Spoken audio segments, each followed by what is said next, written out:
नमस्कार, सुप्रभात। स्वागत आज की इस प्यारी सी सुबह में आप सभी प्यारे प्यारे दर्शकों का। मित्रों, कहते हैं कि सफल लोग आराम नहीं करते, बल्कि उनका काम ही उन्हें आराम प्रदान करता है। सचमुच बहुत ही सत्य सी बात है ये कि या तो आप सोए रहें और नए नए सपने देखते रहें, या फिर जागें, उठें और अपने सपनों को साकार करें। यदि आप आराम पसंद हैं तो जीवन में कभी भी आगे नहीं बढ़ पाएंगे, क्योंकि आपके अंदर वो दृढ़ता, वो कुव्वत या कुछ कर गुजरने वाली जो बात है वो नहीं होती है। लेकिन जो करने वाला होता है वह आराम को एक तरफ रख के पूरी दृढ़ता के साथ अपने सपनों को साकार करने में लग जाता है। और प्रकृति और ईश्वर भी उसकी इस दृढ़ता के आगे, उसकी इस हिम्मत के आगे उसे मदद करने के लिए बाध्य हो जाते हैं। तो मित्रों, आराम को छोड़ें और जीवन में अपने लक्ष्य की ओर, अपने सपने की ओर आगे से आगे बढ़ें। यही है आज का सुंदर सुवाक्य। आइए सुनते हैं। आराम को छोड़ साहस को साथी बनाएं। कठिन परिस्थितियों में जो साथी आपका साथ ना निभाए और अपना ही स्वार्थ परिपूर्ण करे, तो क्या ऐसे साथी की कामना आप करेंगे? आराम और साहस के बीच में कुछ ऐसा ही तारतम्य है।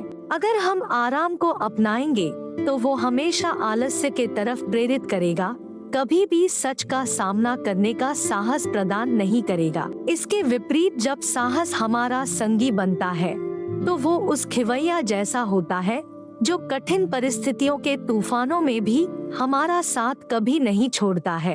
आराम आपको परिस्थितियों को टालने के लिए प्रेरित करेगा, लेकिन साहस आपको परिस्थितियों और समस्याओं का समाधान प्राप्त करने में मददगार सिद्ध होगा।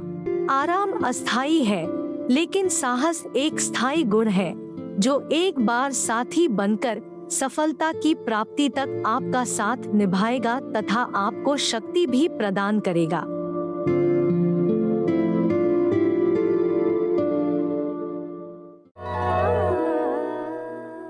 मित्रों, आपने गौर किया होगा कि पहले के ज़माने में बीमारियां बहुत कम थीं और आज नई नई बीमारियों के नाम हम सुनते रहते हैं।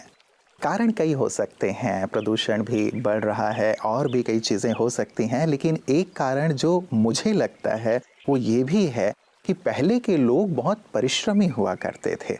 सुबह बहुत जल्दी उठ कर के शाम तक अपने सारे कार्य लगातार करते हुए फिर जल्दी सो जाते थे, जल्दी उठ जाया करते थे। दिनचर्या बहुत अच्छी और परिश्रम, मेहनत बहुत किया करते थे, जिसके कारण वो तंदुरुस्त रहा करते थे। आज वो परिश्रम, वो व्यायाम हमारे जीवन से कहीं ना कहीं माइनस हो गया है हमारी भाग दौड़ भरी ज़िंदगी में। इसीलिए हम जो आराम पसंदगी की बात हो रही है उसे थोड़ा सा कम करते हुए परिश्रम किया करें, मेहनत किया करें, तो हमारी सेहत हमारे हाथ में रहेगी। और यदि नई नई तकलीफ़ें आ ही रही हैं तो फिर हम तो हैं ही ना, आपके लिए प्रतिदिन नई बात लेकर आते हैं अपने इस सेगमेंट में। आइए देखें कि आज इस पिटारे में आपके लिए क्या खास है। आज हम बात करेंगे कि जब हम अपने जीवन में दिव्यता यानी दिव्य गुण, आध्यात्मिक गुण को धारण करते हैं तो इससे हमारा मानसिक स्वास्थ्य तो अच्छा रहता ही है, लेकिन इसके अलावा इसका सकारात्मक प्रभाव हमारे शारीरिक स्वास्थ्य पर भी पड़ता है। जैसे कि यदि हम संतुष्ट रहते हैं और सबको संतुष्ट रखते भी हैं, तो संतुष्टता एक ऐसा गुण है जिससे हमारा इम्यून सिस्टम बूस्ट होता है। क्योंकि जो व्यक्ति संतुष्ट रहता है, तो शोधकर्ताओं ने ये शोध किया है कि संतुष्टता से कोर्टिसोल लेवल हमारे बॉडी में कम होगा और इम्यून सिस्टम बूस्ट होगा। दूसरा जो गुण है, जब हम जीवन में धारण करते हैं, हम उदार चित्त रहते हैं, दयालु रहते हैं, दूसरों को सहयोग देते हैं, कंपैशनेट रहते हैं, सहानुभूति रखते हैं, तो इससे हमारे ब्रेन में रिवॉर्ड एरिया होता है, जिससे कि डोपामीन रिलीज होता है और डोपामीन हमारे मानसिक स्वास्थ्य के लिए बहुत अच्छा होता है। तो दूसरों को सहयोग देते रहें, हमारे लिए भी ये अच्छा होगा। और जब हम क्षमा करते हैं ना, जब हम सहनशील होकर क्षमाशील होते हैं, तो इससे हमारे जो पास्ट बातें हैं, उन बोझों से जब हम मुक्त होते हैं, चिंताओं से मुक्त होते हैं, तो हमारे कमर दर्द पर इसका सकारात्मक प्रभाव पड़ रहा है। यदि बहुत दिनों से कमर का दर्द जकड़े हुआ है ना, तो देखें जीवन में कोई है तो उसे क्षमा कर दें। तो इस तरह से हम दिव्य गुणों की धारणा अपने जीवन में करें और मानसिक और शारीरिक स्वास्थ्य को बढ़ावा देते चले। स्वस्थ रहें, सुखी रहें। ओम शांति।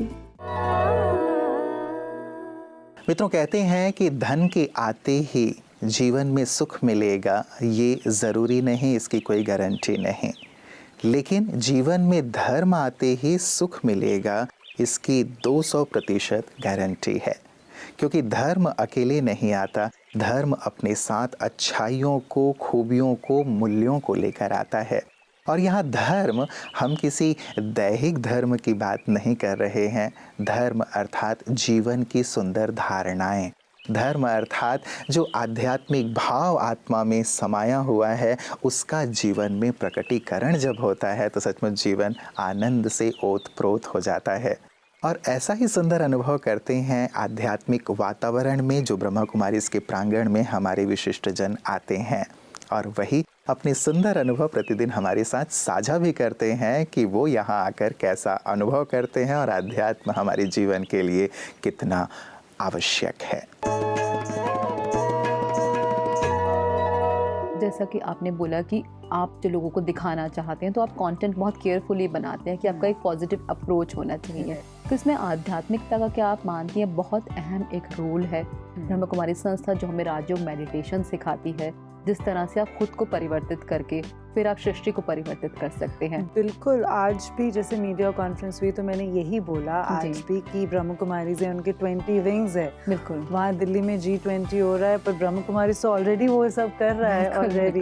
वसुदेव कुटुंबकम हमारे प्रधानमंत्री ने बोला इस बार का G20 का, but brought Brahma Kumari is already doing that. One world one family. जी, पहले से विश्व के इतने सारे देशों में जहाँ पे विद्यमान है और लोगों को कहीं ना कहीं पॉजिटिविटी से राजयोग के द्वारा जोड़ रही है। बिल्कुल बिल्कुल जोड़ रही है।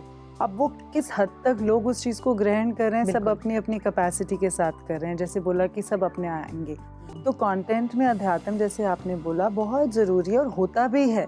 अगर हम आप देखें तो जो भी कोई प्रोग्राम्स होते हैं या मूवीज भी होती हैं, तो उनकी कितनी हैप्पी एंडिंग होती है और पता चलता है कि उसने वो सच का रास्ता अपनाया, लंबा था, एंड में उसका जीत उस हीरो की हुई होती है, वो सच्चाई की होती है। राइट, सच्चाई की हुई, और सच्चाई का सिंबल हीरो तो वो है। बट अभी धीरे धीरे धीरे सबको ये समझ आ रहा है कि उस चीज को और बढ़ाना है। जो बीच में और जो हमने मिक्सेस करे हुए हैं उसको भी थोड़ा बाइफरकेट करके उसको ब्रेक डाउन करना है, तो ये समझ आ रही है। तो अभी जैसे कोविड हुआ, पहले तो लोग बोलते थे कि अध्यात्म में जो किताबें में लिखा है हमें क्या पता क्या सच है। अभी तो सबने आंखों देखी है, जैसे आपने कोविड की बात खुद देखा उन्होंने कि ऐसे ऐसे हो रहा है कलयुग। और ये आपकी संस्था ने तो पहले ही बताया है ना। बिल्कुल, कि ये ऐसे ऐसे उन्होंने कहा था कि दवाओं से ज्यादा आपको दुआओं की जरूरत है। और लोगों ने कहीं ना कहीं ये माना कि जैसे बहुत सारी दीदी थी और भाई लोग थे, उन्होंने लोगों को मेडिटेशन का अभ्यास कराया, उससे काफी लोग स्वस्थ हुए। और कोविड में जब लोगों ने देखा कि ऑक्सीजन भी उन्हें कहीं नहीं मिल रही है, दवाइयाँ भी नहीं उपलब्ध हैं, दुआओं से क्या आपको लगता है कि दुआओं में वाकई में इतनी ताकत होती है कि हम खुद को बदल सकते हैं, स्वस्थ कर सकते हैं? बिल्कुल, जो ये स्वच्छ भारत अभियान था, ये भी अब स्वस्थ भारत अभियान बना है इसीलिए, क्योंकि जब हम खुद स्वस्थ रहेंगे तभी तो हम किसी को स्वस्थी का दे पाएंगे समाधान। और खुद स्वस्थ मतलब फिजिकल स्वास्थ्यकरण तो सबको पता ही था। एक मेंटल इलनेस से जो था, जो इतना बड़ा खुलासा हुआ कि लोग मेंटली कितने अपसेट हैं, डिप्रेस्ड हैं, तो उस चीज़ को लेके मेडिटेशन इज अ बिग साधन, big cure, big instrument where सबने इसको अपने आप परखा। मित्रों, बुरे वक्त में हर कोई भगवान को याद करता है, लेकिन अच्छे वक्त में बहुत कम लोग भगवान को याद करते हैं। इसीलिए शायद कबीरदास जी भी कह गए हैं कि दुख में सुमिरन सब करें, सुख में करे न कोई। जो सुख में सुमिरन करे तो दुख काहे को होए। कितनी सुंदर और गहरी सी बात है। ब्रह्मा कुमारीज़ भी यही शिक्षा देती हैं कि जीवन में रहते हुए, अपना काम काज करते हुए आप परमात्मा को याद कर सकते हैं। और इसकी सहज विधि क्या हो सकती है, वो राजयोग के माध्यम से सभी को सिखाती हैं। ये बिल्कुल जटिल नहीं है, कठिन नहीं है, कोई आसन, कोई क्रिया नहीं है, लेकिन मन के तार को ईश्वर से जोड़ने की बात है। नमस्कार, सादर प्रणाम। मैं राजीव शर्मा आप सभी का तहे दिल से इस्तकबाल करता हूँ। अल्फ्रेड नोबल बहुत बड़े वैज्ञानिक थे। उन्होंने डायनामाइट का आविष्कार किया।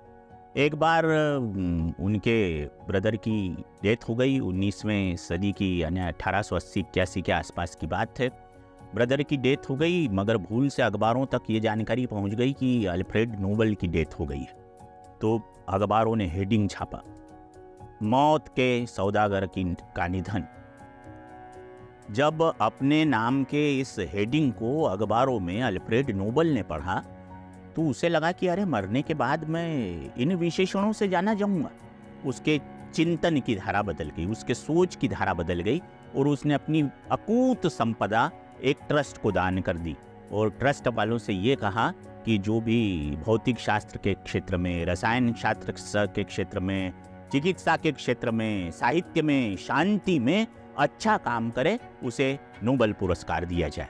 और दुनिया का सबसे बड़ा नोबेल पुरस्कार चिंतन बदलने के कारण अल्फ्रेड नोबेल के नाम पर जारी हुआ, जो आज तक दिया जाता है। हमारे प्रजापिता ब्रह्मा कुमारी ईश्वरी विश्वविद्यालय को भी संयुक्त राष्ट्र संघ ने एक विशेष क्षेत्र के तहत शानदार रिकॉग्नाइजेशन दिया है।